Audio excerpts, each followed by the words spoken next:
L'objectif de cette première capsule est de creuser un petit peu plus ce concept d'outdoor education, d'enseignement ou d'éducation en extérieur, on le verra tout à l'heure, et de préciser le champ dans lequel cette pédagogie se développe. Car il s'agit bien d'une pédagogie, ou disons il peut s'agir d'une pédagogie.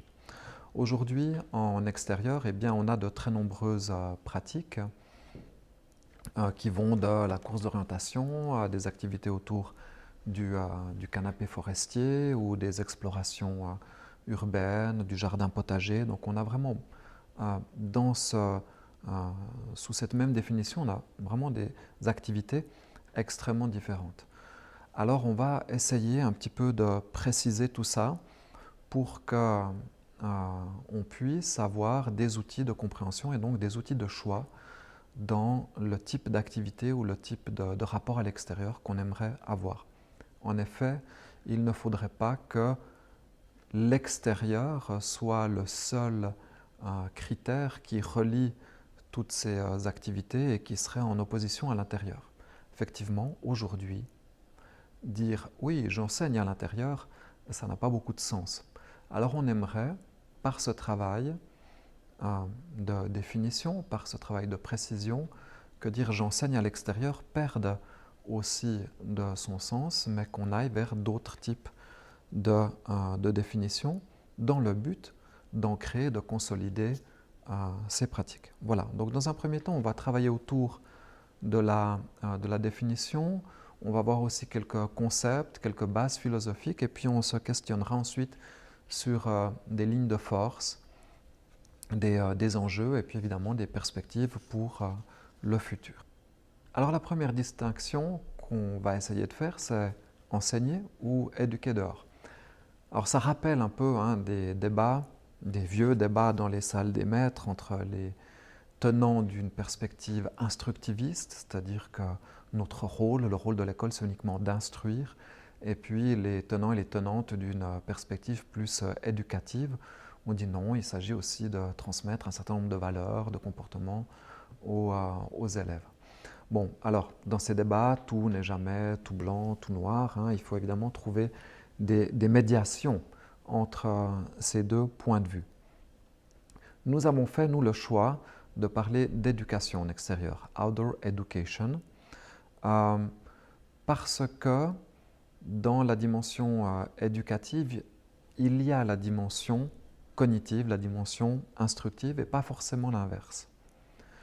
Donc, d'un côté, on va aller dehors, on va apprendre des choses dehors, on va apprendre des choses sur le dehors, donc on est bien dans on apprend des choses, mais on va les apprendre d'une certaine manière et dans une certaine perspective qui va mettre en jeu des valeurs, et en particulier des valeurs autour du concept de durabilité. Donc on est dans une dimension instructive, on apprend des choses sur l'environnement, mais tout ça dans le cadre d'une réflexion sur des valeurs, sur notre rapport à l'environnement. Et il y a une tension évidemment entre les deux, mais on préfère et on va parler d'éducation en extérieur car elle est plus inclusive évidemment que la dimension juste outdoor teaching qui est l'enseignement en extérieur. Alors le premier principe de base évidemment c'est le principe pestalozien, tête, main, cœur, que tout le monde connaît, car il s'agit d'apprendre des choses, on l'a dit, d'apprendre des choses sur l'environnement, dans l'environnement, grâce à l'environnement. Il s'agit aussi de faire, donc d'être dans la composition, la manipulation, d'être dans l'action. On va rendre les élèves acteurs, ils vont agir et donc c'est la main qui transforme. On a cet aspect physique. Et puis, il y a la dimension du ressenti, des émotions et puis des valeurs qui vont nous faire peut-être des choix, réfléchir à ce qu'on aimerait, ce qu'on désirerait pour l'environnement et pour notre lieu de vie. Évidemment, cette dimension réflexive, elle nous amène, on la base sur des apports d'un autre important pédagogue. On a parlé de Pestalozzi et c'est évidemment Dewey et sa pédagogie de l'expérience, ou Kolb, qui a théorisé ça autour de l'apprentissage par l'expérience. Donc, apprendre, faire, ressentir et puis réfléchir. Et enfin, il y a une dernière dimension fondamentale, donc c'est vraiment le socle fondamental, qui est le partage. On va sortir, on va apprendre sur des choses, on va réfléchir à, par exemple, des futurs possibles, à des formes possibles, on va modifier l'environnement, on va être en élaboration en extérieur, et tout ça pour finalement partager, pour que ce qu'on a fait avec notre classe sorte de la classe, aille soit vers d'autres élèves, soit vers la communauté, le quartier ou la communauté scolaire plus large. Donc on a cette dimension de partage qui nous renvoie évidemment à la pédagogie du projet. Ensuite se pose le dernier axe de savoir est-ce que l'éducation en extérieur est adisciplinaire, inter, trans ou prédisciplinaire. Alors je ne vais pas rentrer dans des discussions théoriques parce que sur ce thème il y a une bibliographie qui est à peu près aussi longue que le tunnel du Gothard. Mais ce qui est sûr, c'est que l'extérieur n'est pas disciplinaire. L'environnement n'est ontologiquement pas disciplinaire. Ce que nous, en tant qu'enseignants, nous allons devoir faire, c'est choisir les regards que l'on va poser sur cet environnement. Alors on a une suite assez classique et on reviendra sur ces éléments dans la capsule sur la progression curriculaire, c'est-à-dire qu'on commence généralement par des démarches prédisciplinaires. Lorsque l'on sort, eh bien on met les élèves en observation. Ils ressentent, ils observent, ils regardent, ils fouillent, ils se promènent. Donc on est évidemment dans un rapport qui n'est pas, à ce moment-là, disciplinaire. C'est le premier contact qui fait naître la curiosité, qui va faire naître les questions. Ensuite, évidemment, ce qu'on a observé, on va y revenir avec un regard, cette fois-ci, qui sera peut-être plus disciplinaire. Soit dans une dimension chronologique, si on travaille l'histoire, soit dans une dimension écosystémique, si on est en sciences, soit sur des échelles, si on est en géographie, ou sur des matières, si on est en art visuel. Enfin voilà, ce qui compose les composantes de l'environnement, eh bien, on va les traiter avec un ou plusieurs regards, plus cette fois-ci propres à notre discipline. Et ce qui ressort de ces regards, eh bien, on va pouvoir ensuite les intégrer dans un projet qui, là, est soit toujours disciplinaire, soit inter, soit transdisciplinaire. Mais on a cette possibilité d'aller vers le projet. Et puis, à la fin, toutes ces activités qu'on a fait dehors, dedans, en sortant, en revenant à l'intérieur, en retournant dehors, eh bien, on va développer un certain nombre de compétences, en tout cas on l'espère, on va les travailler, de compétences qui sont décrites dans le PER, soit dans les compétences transversales, la collaboration, la communication, soit dans la formation générale autour du projet ou d'éléments plus liés à la citoyenneté.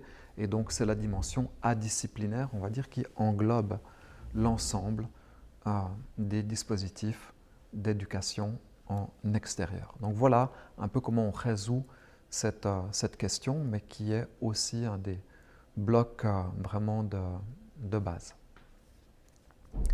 Alors ensuite, c'est notre titre, la pédagogie du rapport au monde. Alors qu'est-ce que c'est que la pédagogie du rapport au monde? Eh bien, c'est quelque chose d'assez simple sous ce titre peut-être un peu poétique, mais c'est de se dire qu'on va construire des dispositifs qui ne vont pas travailler sur l'élève, on ne va pas essayer de changer l'élève, mais on va essayer de changer sa manière de voir le monde. Et donc, pour ça, on va faire des dispositifs qui permettent à l'élève de toucher le monde intellectuellement ou physiquement ou émotionnellement, et puis de se laisser toucher aussi par le monde. Alors par exemple, intellectuellement, eh bien, Peut-être que les élèves pensent que les bûcherons sont des méchants qui coupent la forêt, et lorsqu'ils vont rencontrer les bûcherons, eh bien, ils vont se rendre compte que le bûcheron est dans une plutôt posture de soin, c'est-à-dire qu'il soigne la forêt, il va créer de la lumière qui va permettre le renouvellement de la forêt. Eh bien, ce témoignage, cette rencontre va certainement toucher l'élève, va remettre en question un certain nombre de choses qu'il a en tête, et il va pouvoir parler aussi avec le bûcheron. Donc on est dans cet échange. Et cet échange, c'est ce qu'on définit comme étant le rapport au monde. Ça peut être un contact esthétique, hein, avec un panorama, avec des constructions urbaines, avec des aménagements. Donc cet échange où je mets en tant qu'enseignant sur pied un dispositif qui permet à l'élève d'aller vers l'environnement, de le toucher, d'intervenir et tout, mais aussi qui permet d'ouvrir l'élève intellectuellement, physiquement, en ressentant le froid, le chaud, la pente, et puis de ressentir aussi émotionnellement le monde. Eh bien, c'est ce que le philosophe allemand Hartmut Rosa définit comme étant la résonance. Alors, ce que nous souhaitons donc, c'est créer un lien au monde. La question qui se pose, évidemment, c'est de définir quel type de lien nous souhaitons développer entre les élèves et le monde. Donc on a ici un modèle par cycle de progression, cycle 1, cycle 2, cycle 3, et puis on a inclus le post-obligatoire et évidemment l'école de la transition ou l'accueil. Alors, quel lien avec le monde est-ce qu'on aimerait développer? Alors au cycle 1, ce qui nous intéresse, c'est vraiment de travailler sur un lien pour s'inclure au monde. C'est-à-dire qu'on va souhaiter, on va mettre des choses en place pour que l'enfant, le jeune enfant, puisse s'inclure dans l'environnement, le découvrir, s'inclure et s'y sentir bien, voilà, et développer un certain attachement à l'environnement, développer un sentiment de sécurité, de bien-être, et puis évidemment travailler sur sa curiosité naturelle. Au cycle 2, on ne va pas abandonner ce qui s'est fait au cycle 1, évidemment, on va reprendre un certain nombre de choses, mais on va travailler plus sur un lien adaptatif. C'est-à-dire que l'élève va être mis en situation plus d'exploration et puis il va devoir adapter ses comportements, adapter ses réflexions au lieu, à l'endroit où il travaille, et puis parfois il va devoir adapter aussi ou penser à des adaptations du lieu pour que le lieu s'adapte à la classe, aux objectifs de travail. Donc on est dans explorer et déjà réfléchir à un certain nombre de changements. On travaille toujours sur le sentiment de bien-être dans l'environnement, qu'il soit naturel ou urbain. Hein. Par ailleurs, là, il n'y a pas de distinction forcément. Donc on va aussi essayer de développer un lien de soin, ce que les Anglais appellent care, à l'environnement, étant donné que nous nous plaçons dans cette logique qu'il faut aujourd'hui apprendre soin de l'environnement aux élèves. Et puis évidemment, on va toujours travailler sur leur curiosité, mais on complexifie un petit peu, hein, on n'est plus uniquement sur le vivant, mais on est vraiment sur la notion plus scientifique de biodiversité. Et puis au cycle 3, alors on creuse toujours cette idée d'exploration, mais on va plus vers quelque chose qui transforme, avec en particulier cette idée de réflexivité environnementale, c'est-à-dire qu'on va demander aux élèves, au niveau du secondaire, de réfléchir à leur lien, aux impacts, à ce qu'on transforme, à ce qu'on induit par notre présence dans l'environnement ou dans tous les environnements. Et puis on va travailler déjà un petit peu plus aussi la notion d'engagement, c'est-à-dire qu'on vient dans l'environnement, on agit dans l'environnement, mais on va essayer d'agir pour aussi.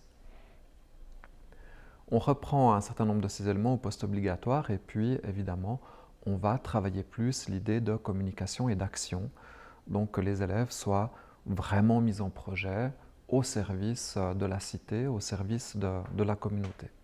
Au niveau de l'accueil et de l'école de la transition, on met l'accent sur la relation avec les acteurs. Donc,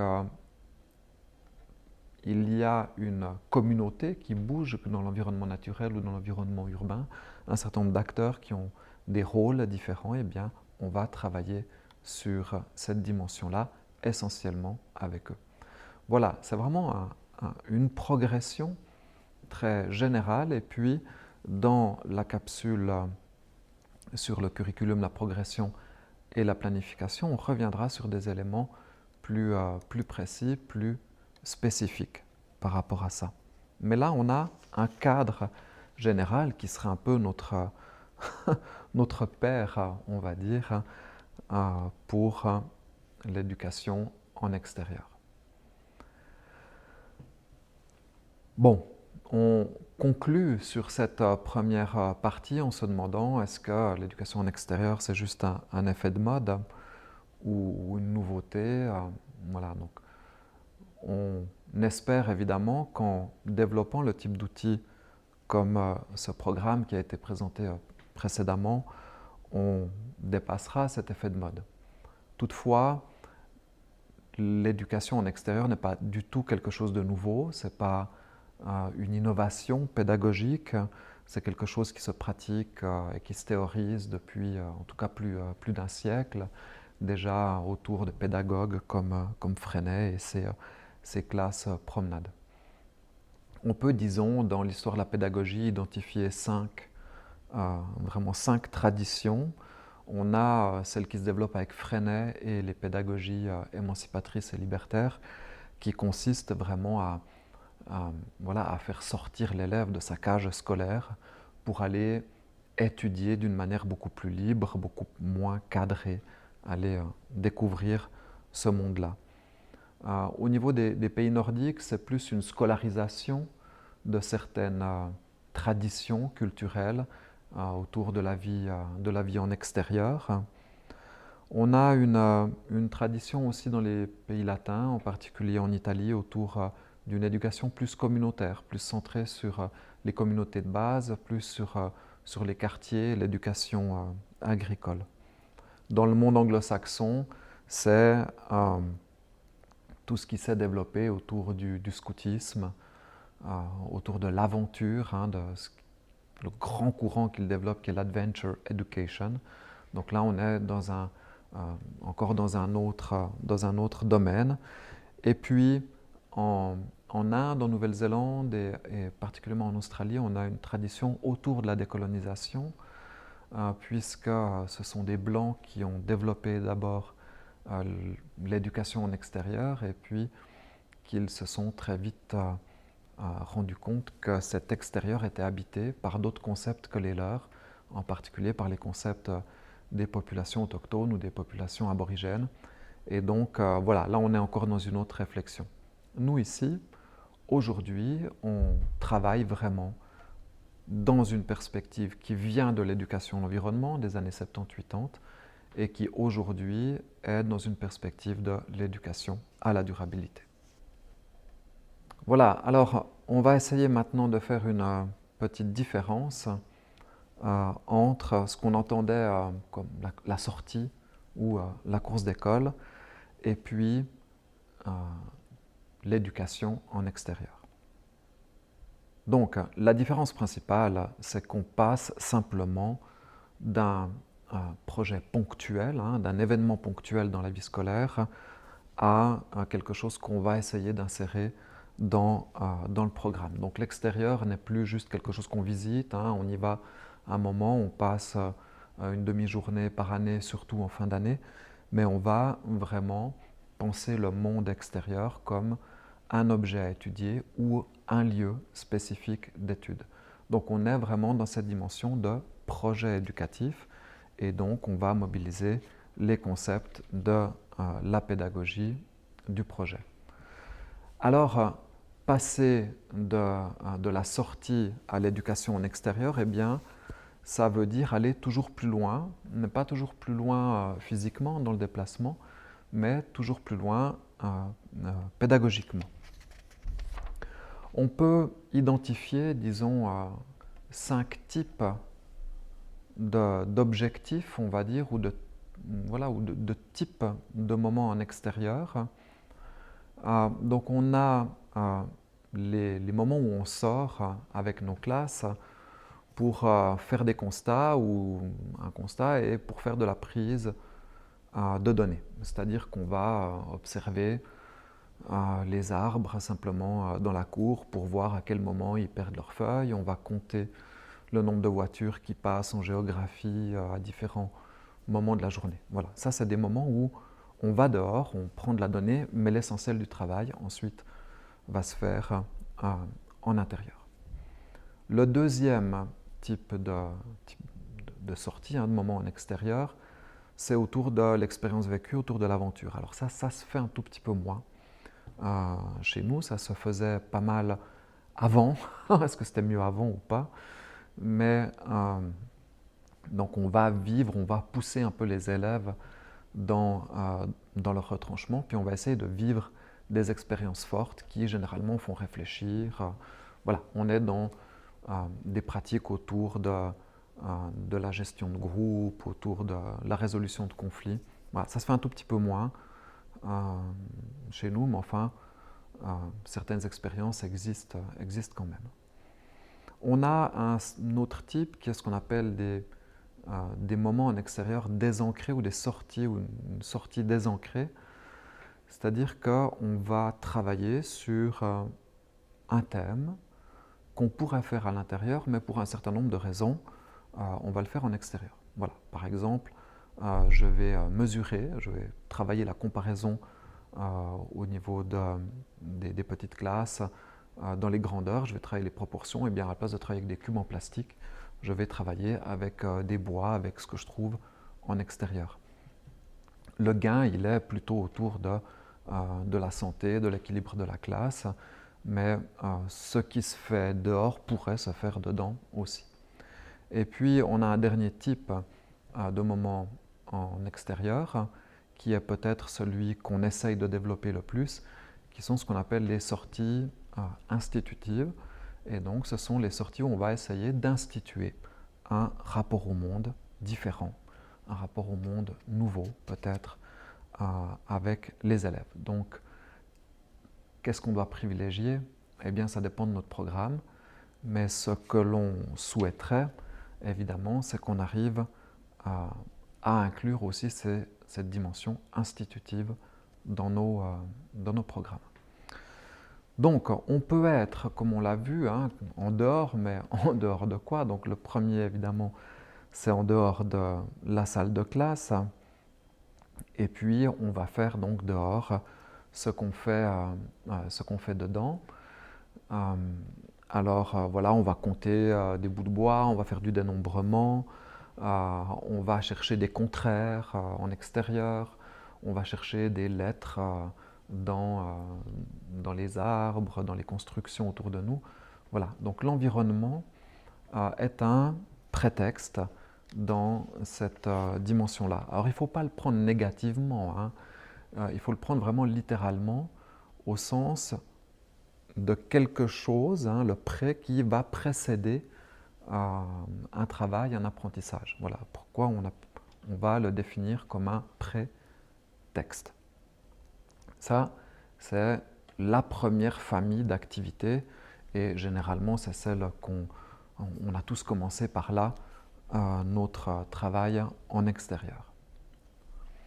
Ensuite, on peut être évidemment en dehors des manuels, en dehors des thèmes habituels qu'on travaille. On va travailler sur un thème d'histoire locale lié à notre quartier, lié à notre ville.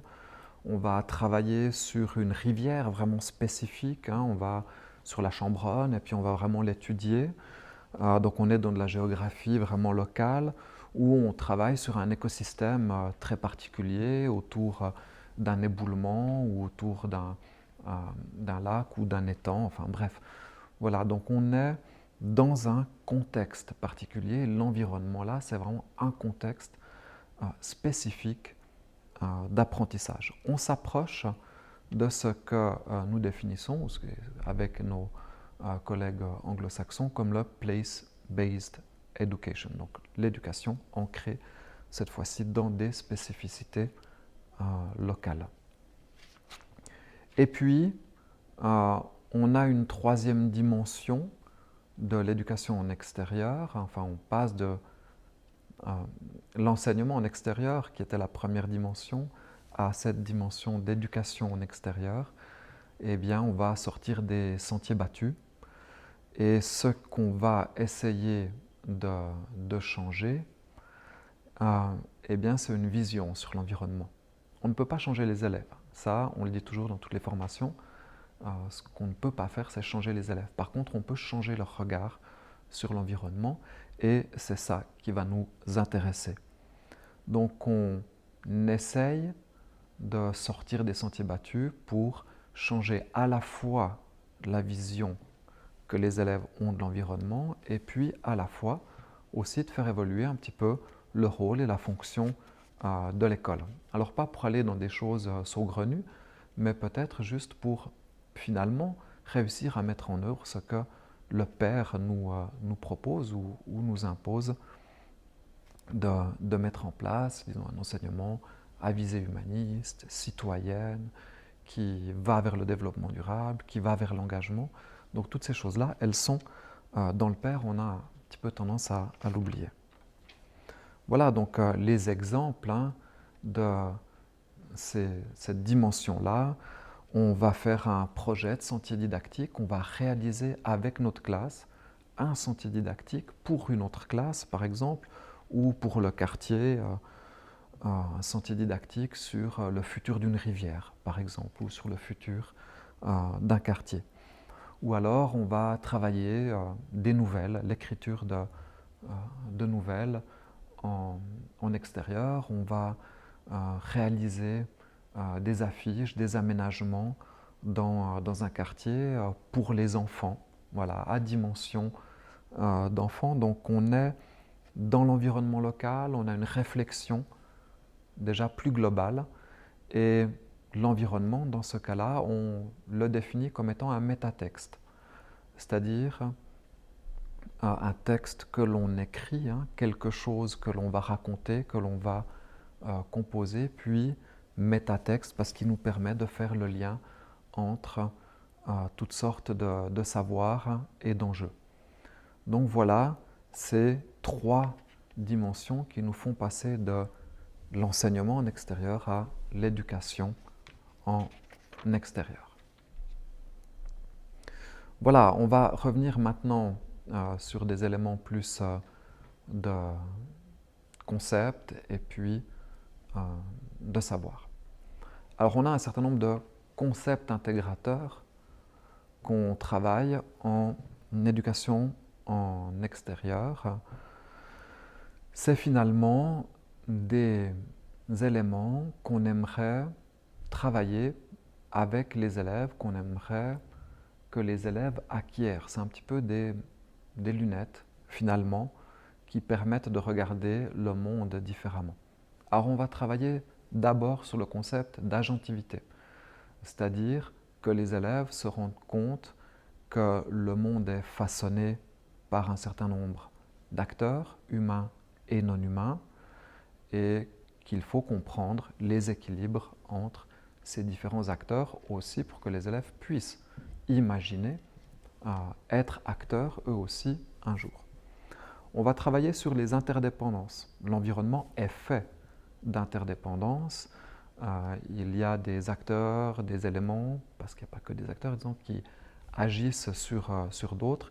Et ce qui nous intéresse, évidemment, c'est les relations entre ces différents facteurs et que les élèves comprennent que disons, tout n'est pas tout blanc, tout n'est pas tout noir, mais que la nature, l'environnement, les humains interagissent ensemble et subissent finalement les actions des uns et des autres. Donc c'est la notion aussi en sciences qu'on appelle évidemment d'écosystème. Et puis on va leur faire voir le monde à différentes échelles. en particulier l'échelle du détail. C'est une échelle qu'on mobilise assez peu, mais on va vraiment les encourager à regarder le général, regarder, travailler sur les paysages, voilà, le quartier et tout, mais aussi s'intéresser aux petits détails peut-être insignifiants, mais d'aller dans cette échelle-là du non-évident.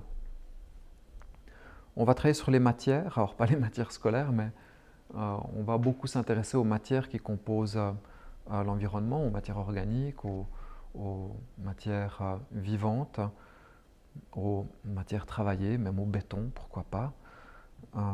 C'est un axe de travail, un axe, ou disons une manière de voir le monde qui nous permet de penser qu'on peut façonner un certain nombre de choses, puis que d'autres, on va être façonné parce qu'on est aussi matière. Et puis le dernier point, c'est un point plus narratif autour des récits.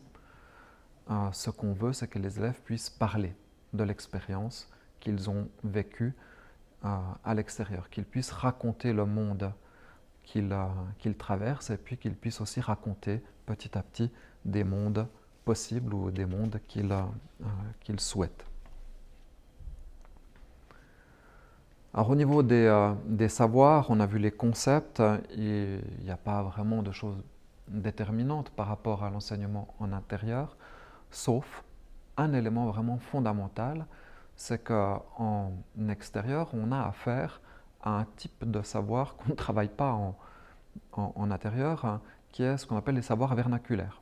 C'est-à-dire qu'on va devoir travailler avec des savoirs non didactisés, avec le savoir du bûcheron, avec le savoir du conducteur de bus, avec le savoir du grand-père qu'on a rencontré dans le quartier ou de l'infirmière qui travaille dans le centre de santé. Enfin voilà. Donc, ces savoirs-là, eh bien, nous, en tant qu'enseignants, on doit apprendre à composer avec et à les intégrer. Ce qui est très intéressant, évidemment, c'est que l'extérieur n'est pas fait que d'arbres, de feuilles mortes ou de branches qu'on va utiliser, mais l'extérieur est fait essentiellement de gens. Et donc, aller vers ces gens pour profiter de leur savoir sur l'environnement est quelque chose de fondamental. Au niveau des approches qui sous-tendent, des lignes de force qui sous-tendent l'enseignement en extérieur, on peut définir 5 lignes de force, 5 orientations générales, on pourrait dire.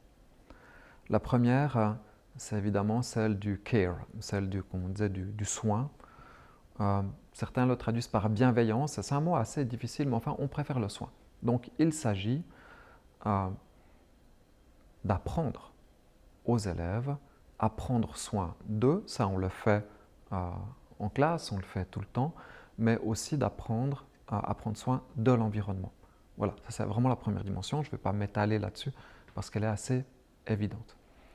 La deuxième dimension qui est importante est celle du réenchantement. Alors, ce réenchantement, c'est un concept développé par un philosophe français décédé il y a peu, Bernard Stiegler, qui consiste à faire voir l'environnement d'une manière un peu différente de ce qu'il est.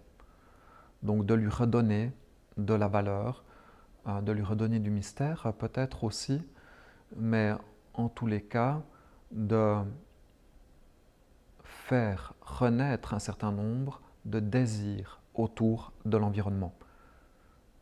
Naturel ou urbain, c'est bien égal. Mais de faire renaître chez l'élève un désir d'environnement, qu'il ait envie d'y aller, qu'il ait envie de le penser, en particulier dans une dimension du futur. Troisième ligne de force, c'est ce qu'on appelle la narrativité. On a besoin de faire naître des récits sur l'environnement. Aujourd'hui, on a un énorme déficit de récits sur l'environnement de la part des élèves qui ont de la peine à décrire leur cadre de vie, mais surtout qui ont de la peine à imaginer des histoires possibles pour leur quartier, pour le parc dans lequel ils vont jouer, pour la forêt qui est derrière chez eux, pour les montagnes qui les entourent. Donc il faut vraiment qu'on travaille cette dimension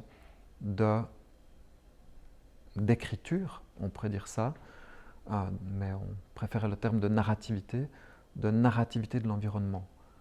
Penser, imaginer, développer les imaginaires pour un environnement futur. Aujourd'hui, dans le contexte de crise écosystémique, de crise environnementale, climatique qu'on traverse, c'est absolument fondamental. Et les deux éléments précédents, le care et le réenchantement, eh bien, contribuent, sont des outils pour arriver à cette narrativité. Cette narrativité, ou disons cet imaginaire, on n'a pas envie que ça soit un imaginaire dystopique ou catastrophique, mais qu'il se construise dans le cadre d'une justice socio-environnementale. Voilà, ça c'est l'aspect citoyen, normatif, qu'on va essayer de développer, et puis évidemment dans le cadre de cette justice socio-environnementale, qu'elle se construise dans le cadre de la durabilité forte. Et ça, plus qu'un souhait de notre part au niveau de l'éducation en extérieur, eh bien c'est même un souhait de nos autorités politiques. Avant de terminer, on va essayer de traiter un certain nombre d'enjeux éducatifs pour les élèves et qui, disons, orientent notre choix d'activité et la création de dispositifs qu'on va mettre en place sur le terrain. Alors, évidemment, dehors, on travaille beaucoup avec le corps. Et il est vraiment fondamental qu'on continue et qu'on développe ce travail sur le corps, un peu pour résister aussi à la vague de dématérialisation, où l'environnement devient de plus en plus virtuel. Donc on va dire que nos dispositifs doivent vraiment travailler cette corporéité de l'environnement pour résister au métavers de Facebook aussi, mais enfin pour que les élèves qui se développent, qui sont dans cette phase de développement, puissent ressentir aussi physiquement cet environnement. Ça fait partie, disons, des enjeux éducatifs traditionnels autour de l'EPS, mais que l'éducation en extérieur fait sien. Il y a la question du temps. Évidemment, c'est un enjeu. On n'a parfois que 45 minutes pour sortir. On aimerait avoir plus de temps. Mais en fait, le temps, prendre le temps, observer le temps en extérieur, c'est aussi une manière de résister à l'immédiateté, à tout maintenant et tout de suite, disons, à cette espèce de présentisme qui est la culture temporelle ou la relation au temps telle que pourrait le définir François Hartog, dans laquelle nous baignons aujourd'hui. Aujourd'hui, on est dans un présent continu. Tout va tellement vite que le présent est omniprésent, on pourrait dire. Eh bien, on va, par nos dispositifs, rééduquer aussi les élèves à cette temporalité. Eh bien oui, pour aller voir une forêt, il faut marcher, ça prend du temps. Pour voir pousser des choses dans les jardins, potagers qu'on travaille, eh bien il y a une dimension de temps. Pour observer les nuages, pour observer le lac, ça prend du temps aussi.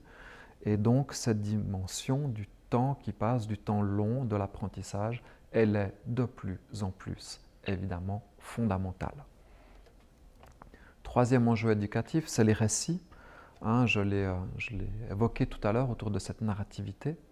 Eh bien, on doit apprendre à raconter le monde et à imaginer évidemment les mondes futurs. Je ne reviens pas là-dessus, je l'ai déjà assez développé. Point suivant, la communauté. Et là, on se pose un petit peu disons, pas en opposition, mais on se différencie de l'éducation en extérieur de type anglo-saxon, voire des modèles danois, disons, qui disent voilà, apprendre dehors, eh bien, c'est essentiellement pour l'élève, c'est pour la santé de l'élève et puis pour ses performances. Eh bien, nous, on pense que l'éducation en extérieur doit être orientée vers la communauté, vers les lieux dans lesquels elle se pratique et permettre, disons, une inclusion plus grande de l'élève, de l'école et de la communauté. Voilà, qu'on permette le mélange avec les acteurs du quartier, avec les acteurs du parc, si on travaille avec un parc. Voilà. Mais que l'enjeu éducatif de l'éducation en extérieur, c'est aussi de faire communauté, de produire de la communauté en opposition, disons, à un individualisme assez certain aujourd'hui. Les émotions, évidemment, c'est un enjeu. Pourquoi c'est un enjeu de travailler sur les émotions, de comprendre les émotions? Eh bien, c'est une composante fondamentale aujourd'hui pour que nos élèves, face à la situation de crise climatique, sociale, écosystémique qu'on traverse, n'aient pas comme unique, disons, possibilité de réaction, soit la colère, soit le découragement.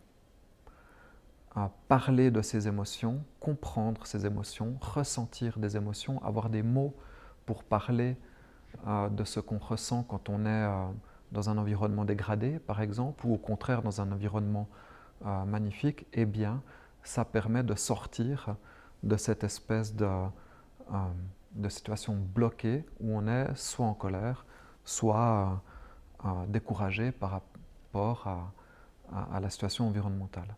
Donc intégrer les émotions, c'est vraiment un enjeu fondamental. Et puis évidemment, l'enjeu c'est les futurs possibles, souhaitables, probables. Ça c'est vraiment, quel que soit le champ disciplinaire dans lequel on se trouve, l'histoire, la géographie, les sciences naturelles, l'éducation physique, eh bien la question des futurs, elle est évidemment transversale à tout ça. Alors, quelle perspective pour l'éducation en extérieur?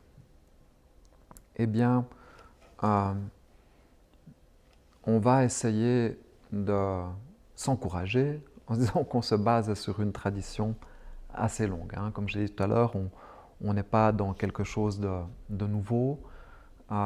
Donc on peut s'appuyer sur une tradition assez longue pour construire deux types de perspectives. Il s'agit d'abord d'ancrer l'éducation en extérieur dans les établissements. Donc qu'on développe autour des établissements un certain nombre de zones de travail où les collègues peuvent sortir, peuvent aller faire des activités, développer des séquences, voilà. Pour ce faire, on a un programme au niveau de la HEP qui s'appelle le programme Archipel et on coach, on encadre, on forme les équipes enseignantes des établissements à développer cet archipel d'activités autour de l'établissement. Ça, disons, c'est le premier volet qui permet d'ancrer la pratique de l'éducation en extérieur dans les établissements. À vrai dire, il y a deux programmes. Il y a le programme Archipel pour le primaire et puis des sentiers didactiques au niveau du secondaire.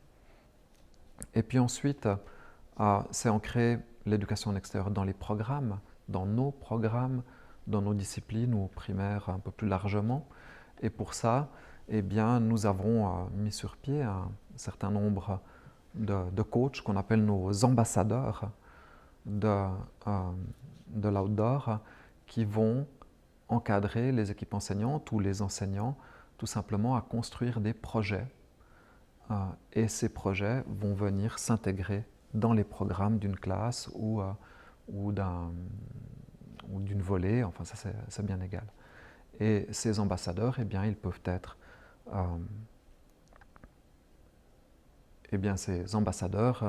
ils peuvent être sollicités via, évidemment, le centre de compétences de la HEP. Voilà, nous avons fait le tour de ces questions de théorie générale, de cette pédagogie du rapport au monde, et les questions sont ouvertes.